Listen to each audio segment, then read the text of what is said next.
The 6th generation Scooby-Doo games are easily the most beloved and well known, especially Night of 100 Frights, which seems to be the most popular game in the whole series. We've actually previously covered 3 of the games released on the PS2 in the sort of trilogy of THQ published titles. But now I want to take us back in time very slightly so that we can have a look at the 5th generation games released in the series, starting with Scooby-Doo Classic Creep Capers, which came out in the year 2000 for the N64.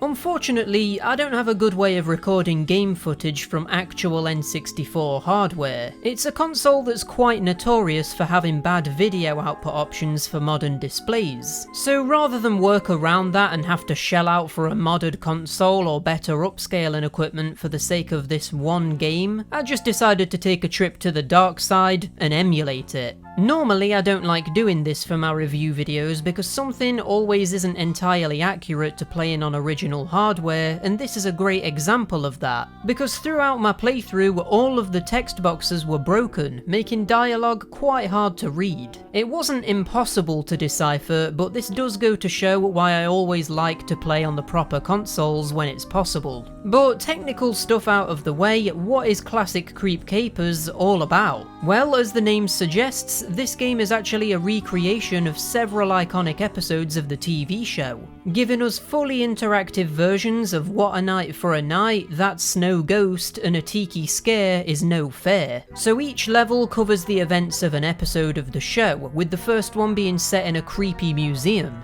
There's a short tutorial sequence which introduces us to the core mechanics of the game, which involves exploration, finding key items, and using them on elements of the environment to solve puzzles and make progress. I was initially quite excited about the idea of this because Scooby-Doo seems well suited to an environmental puzzle game, but unfortunately there's not really anything too difficult to work out here. It always boils down to picking up an item and using it in a super obvious way, like a fire extinguisher on a fire or bug spray on a spider web which is covering a door. It feels like they probably could have implemented some more difficult puzzle sequences that felt more rewarding to complete. But hey, I guess it is aimed at younger kids, so I can't complain too much. You'll have probably already have noticed that things here actually resemble a classic survival horror game in terms of the fixed camera angles which change as you move through the environment, and even going as far as to let you enable tank controls in the options menu.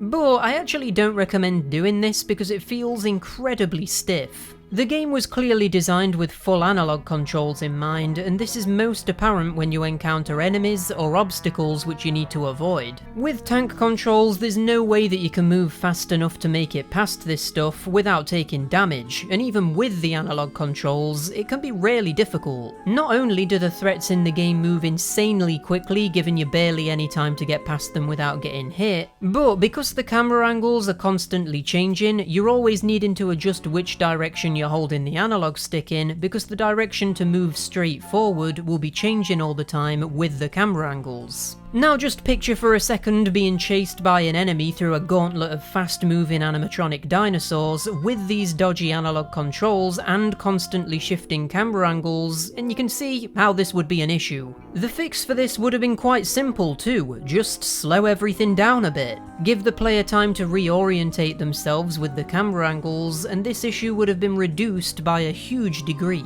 Luckily though, if you do run out of health, there's no life system, so you literally can't game over. All dying does is resets you to the last room you entered, so you barely lose any progression at all, which is very considerate. This game would have been outright ruined for me had there been a less lenient checkpoint system or a game over mechanic, so at least they minimised the control issues by not penalising you too much for getting hurt. But I think that's just about enough of the controls, so now let's move on to talk about what the hell we're actually doing here. So the overarching objective of each level is to collect a number of clue and trap items which need to be given to Fred, Daphne and Velma to figure out the mystery and catch the monster lurking around. On top of these items there's going to be the aforementioned key items which are used by Scooby and Shaggy to unlock inaccessible areas which lead to more clues or traps. There's some moments where members of the gang will go missing and need to be rescued, but mechanically this is exactly the same thing as collecting another item, so it doesn't really change anything in terms of gameplay.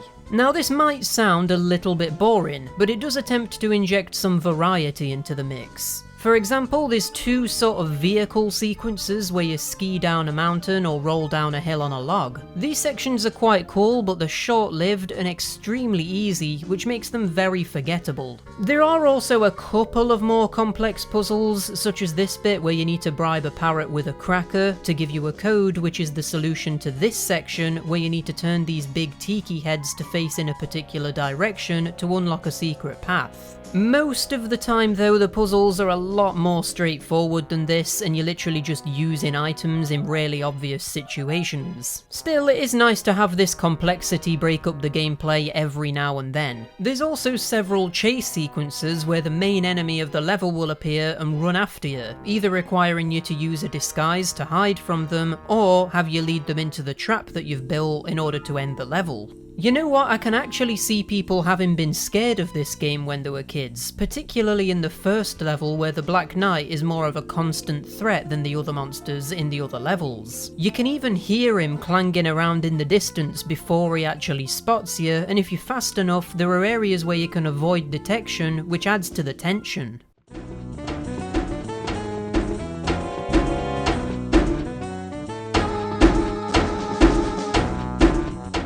It's a shame that they didn't expand on this stealth element of the game, because it was really only ever used in this first level and then completely forgotten about. There's even a museum guard that you need to get past without him spotting you, otherwise he'll chase you and kick you out if he reaches you in time. There are also these sections where you need to navigate around dangerous obstacles, but to be honest, a lot of the time it's probably worth just getting hit and then using the invincibility that you get afterwards to run past everything.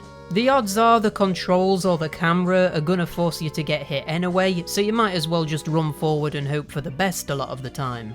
There are also quite a lot of these maze sequences, which is fine I guess because it kinda works with the overarching gameplay, but the problem here is when they decide to hide clue and trap items in the maze. This is an issue because if you make it through the maze and miss something, you're not actually told where you've missed a particular item, and you need to collect everything in order to end the level. So a lot of the time I was left with a number of items remaining in the level and I had no idea where I had missed them. Now picture this one item being missing somewhere in this huge maze that you've already made your way through, and you can see why this would be a little bit irritating.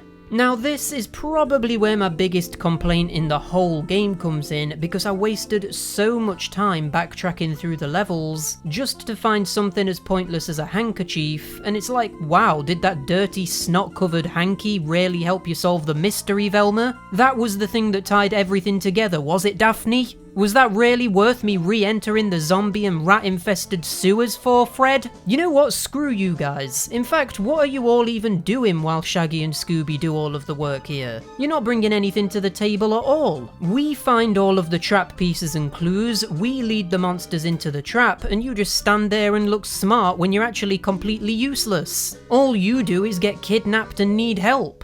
Whew, I'm glad I got that off of my chest. It turns out that I might have a little bit of repressed rage against Mystery Inc., so I think it's about time that we move on and talk about something else.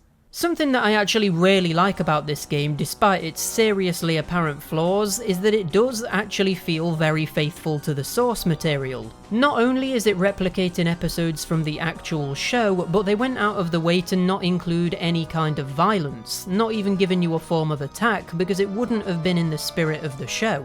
There are also a couple of these really cool throwbacks to the show, like this bit where you're getting chased, so you enter a door in a hallway and it does the classic teleporting door thing from the show. That's great stuff. There's even a number of little Easter eggs for fans of Hanna-Barbera animation, with pictures of some of their other cartoons scattered across the levels, which is a really nice touch. Another positive is that the game in general also looks pretty awesome too. Each level features a really distinct visual theme, the graphics are cartoony and look like they were taken straight from the TV show, and I believe that this was the first time we had ever seen the gang in 3D, which would have been pretty cool at the time. Although I do have to say that the models here do look slightly off. Just look at this. This is the face of absolute pure terror.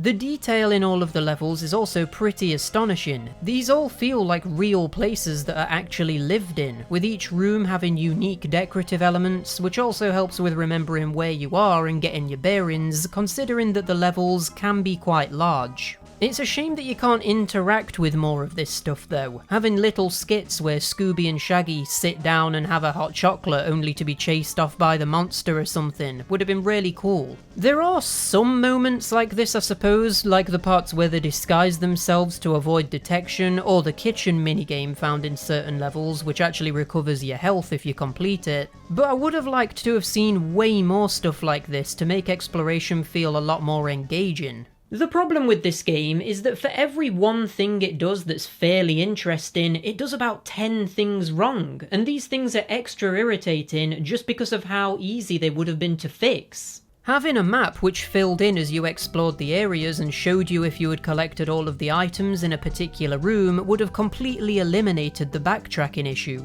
Or another solution would have been simply to have the gang tell you where you should search next in order to find remaining clues. Even that would have been better than nothing. As I've already mentioned, the movement speed of enemies and obstacles probably should have been reduced to cater for the dodgy analog controls combined with the changing camera angles, or the slower paced tank controls. Scooby should have been able to be walked through, but because he's a physical presence, he can quite often get in the way and block your access to doors, or ruin your escape from a monster. There's also very little voice acting here. In fact, Fred, Daphne and Velma literally have no voice acting at all. And while Scott Innes voices Scooby and Shaggy, which is great because he was the official voice of the characters in the show, he barely has any lines, with most of the dialogue just being text boxes, which really sucks considering the lengths that the developers went to make the game feel authentic. The whole clue gathering mechanic should have probably been massively expanded too, and had an element where you actually need to piece things together yourself and work out who the culprit is. But instead of that, it's just done in a cutscene, which makes the actual clues you're gathering feel like they might as well all just be generic question marks lying on the floor as opposed to actual objects. Basically, it's a bit of a mess. There is something there under the surface where you can see the potential for a good game, but it just wasn't given the time or probably the budget it needed to come to fruition properly. And we're just left with this game that's kinda mediocre at best and outright bad at worst. Also, can anyone explain what the hell is going on in some of these levels with literal zombies walking around and plant monsters hiding in a bed? Are you telling me that all of these things are just people in disguises too? Because it's never properly addressed. In fact, as to be expected, the story in general is quite simple. Each level follows the same beats as the TV episodes that they're based on, but ends with a little tease that there's an overarching bad guy who's pulling the strings behind the scenes. The final level is actually a fully original story, which features a bad guy called the Ghoul King, who turns out to be an international crime boss responsible for the other goings-on that you put a stop to in the previous levels. It's kind of a neat idea trying to tie everything together like this, but it doesn't really ever actually go anywhere. You just catch the Ghoul King like you did with the other bad guys, and that's it, the game ends. I'm not sure exactly what more I wanted from a Scooby-Doo game story, but still, I kinda wanted something else to spice it up. Revisiting my Scooby-Doo series ranking, I've gotta put this at the very bottom of the pack. It's just nowhere near as good as the other games in the series that I've played, and even if it does show a little glint of promise in some areas, it's not enough for me to recommend this, unfortunately. Anyway, that's Scooby-Doo Classic Creep Capers. To be honest, I'm not sure exactly who this game was aimed at. It came out in the year 2000, so quite late into the N64's lifespan, and there were tons of better games available for the system by that point. I guess it was just aimed at hardcore Scooby-Doo fans, and to be honest, there is an appeal there because by this point there wasn't too many other games in the series, and this was probably the most ambitious of the lot of them. But looking at it with hindsight, when we do have more games in the series, you're probably better off just playing Mystery Mayhem if you want something in a sort of similar style to this, because that one was much better. But maybe the 5th generation of Scooby-Doo games can still be redeemed, because next time we're taking a look at Scooby-Doo and the Cyber Chase, which came out on the PS1, and that's my favourite console of all time, so it's gotta be good, right? Right? Until we take a look at that, remember to give this video a like if you enjoyed it and subscribe to see me take on the dastardly phantom virus in the next video, and I'll see you in the next one.